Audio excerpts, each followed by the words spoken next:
So I'm basically at the last minute going to do something else from what I was going to do. I was going to do a yoga routine, and I'm set up to do a yoga routine, but to be completely honest, I already tried to film this video like a few minutes ago, and weird stuff's happening with my camera, and the beginning of that video was actually an update about what's been going on medically with me.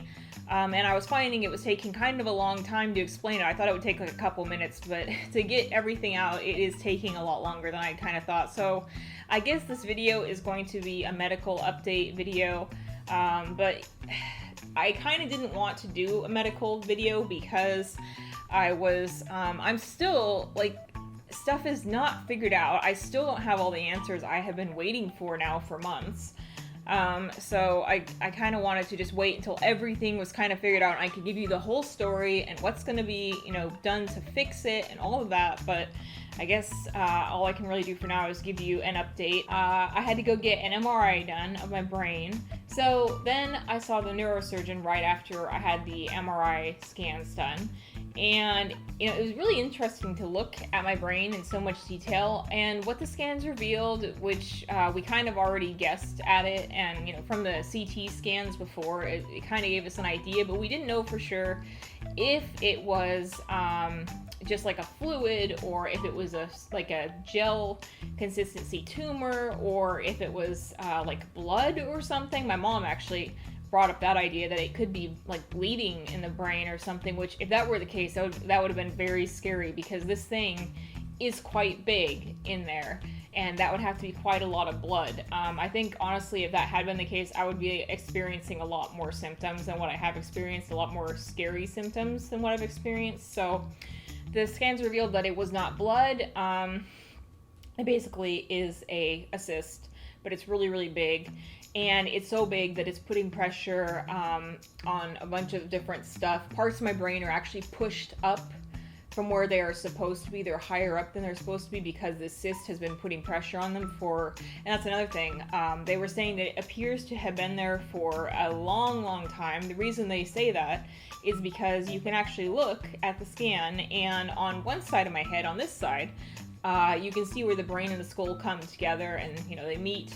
And your brain creates ridges inside your skull and like etching, but on this side, there was no etching or anything like that. It's smooth. So this thing must have been in there since I was basically little. So the thing is, though, if it's been in there that whole time, then why would it be causing me problems? Why is it making me have the intense pain and all that kind of stuff that I've been experiencing?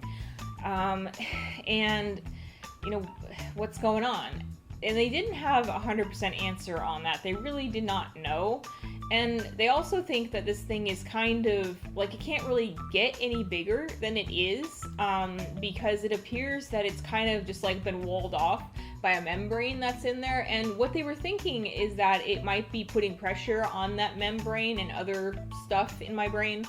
And that's why it's causing pain. At least originally that's what they thought. And then now they're kind of maybe going a little bit away from that, because once again, if it's been in there, my whole life, then why is it suddenly causing me problems, especially if it can't really get any bigger?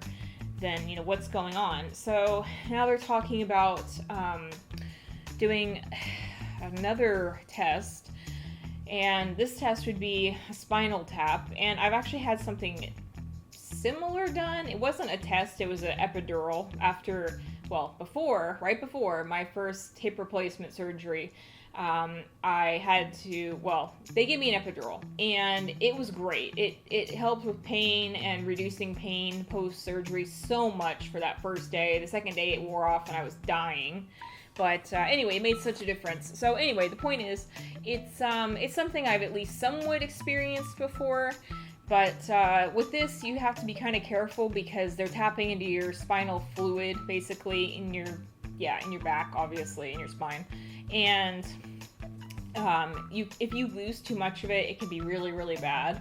So you have to be careful. They have to be careful, especially afterwards, after the test is done. But I mean, I'm sure it'll be fine. It's just that I'm so tired of doing tests at this point. I've had a bunch of blood tests, neck x-ray, CT scan, now MRI scans, and now a spinal tap. So that's a lot of tests. They're talking about potentially if this thing is not actually causing me problems, then they don't want to, fix what isn't broken and send me off to this neurologist person. And if that's the case, they were talking about trying to fix this through like medications and all that, which I'm not really happy about. I would honestly rather do a one-time surgery than have to do medications for the rest of my life to manage this whole thing, because I know what medications can do to you. My neurosurgeon actually prescribed me a medication to deal with the pain a little while back, and I took one pill in the evening and then another pill in the morning. That was a mistake. I had so many side effects and issues. I honestly felt like I was losing my mind. I was so out of it and so like dizzy and just like, my heart rate was like crazy fast is what it felt like. It felt elevated, and it felt like that all day long, and it made me feel just so stressed and on edge the whole entire day because of this medication.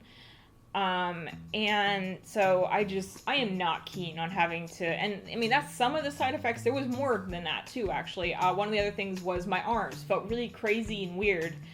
They felt really tingly, and so apparently I may have been allergic to that medication. So the point is, I don't want to have to take another medication or several, and I don't want to have to, cycle through a bunch of medications and see, which one works the best. And I mean, that might sound kind of silly to some people, because I know there are some people out there who would prefer to just not have to do surgery at all costs, but no, I'm not one of those people. I'm okay if I have to have surgery, and I would honestly prefer to just have one surgery and get the whole thing taken care of, get the symptoms I'm dealing with taken care of, rather than have to just deal with it my whole entire life now. So hopefully the next video I do on this whole medical thing will be like one of the last videos, because hopefully by then we will have, I don't even know.